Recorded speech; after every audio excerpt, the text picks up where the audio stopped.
Brittany Van Voorhees is here. Brittany, as I said, no rain in sight. And even if we did have rain, we'd need days of it at this point to try and catch up with the drought. Yeah, all of South Carolina and North Carolina are under at least a level 1. We say drier than normal conditions or moderate drought. And there are some parts that are even under severe drought. And I mentioned this earlier, and we were talking about it yesterday too.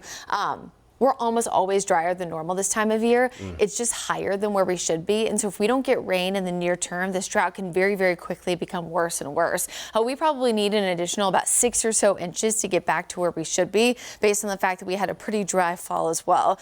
Right now, of course, that is elevating the fire danger index too. Right now, at least through Sunday, expecting very high, if not extreme conditions there for portions of western North Carolina. And so this could have major implications to the forecast the next few days. Winds today were only around 20 to 25 miles per hour for the Charlotte area. The mountains saw 50 or above.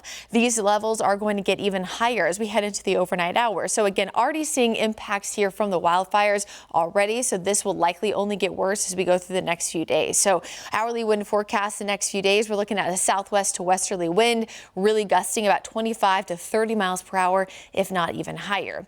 Now there are a few clouds that will pass by the area tonight that will limit the overnight cooling. So most spots only in the low to mid 40s as we head into Saturday morning. We will see a few areas of light rain for spots north of the Carolinas, but I don't expect any issues with that getting a little bit closer to home. But you can kind of already see some of those clouds building in across portions of the region. So if you do notice some clouds to kick off tomorrow morning, no worries. Most of them will be out of here by the afternoon. In fact, the weekend forecast actually looks fantastic. And I know when we have situations like that, it's really all about perspective. If you have a birthday party this weekend, you had plans to go out with friends and family, Saturday and Sunday, both of them look fantastic. I mean, what could really be better than mid 70s and a lot of sunshine? However, because of the fact that we are still under those drier conditions, the low humidity and all the brush still left over from Helene and just other storms we've had lately, the fire danger index is still in effect. So I would encourage folks that if you are going to be out and about, just be mindful of activities that you can do as a human that could potentially cause issues.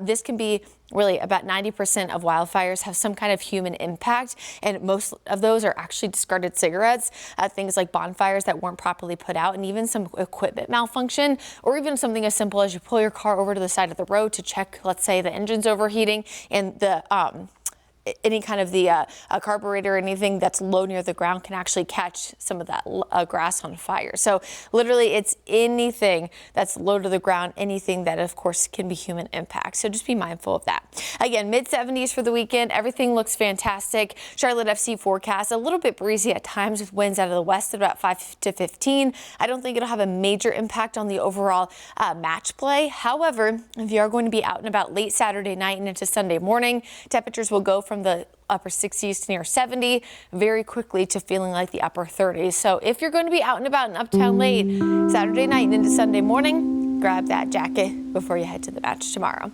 Here's your Guy Roofing 7-day forecast. On top of that, if you are tailgating for any rhyme or reason, but of course Charlotte FC is the big one on my mind, make sure everything is hunkered down extra, anything to keep the napkins even from blowing away, the tents, things like that because of the breeze. Next chance of rain comes in Monday morning, but it's really not much. We overall stay pretty dry and pretty sunny over the next 7 days. All right. Thank you, Brittany.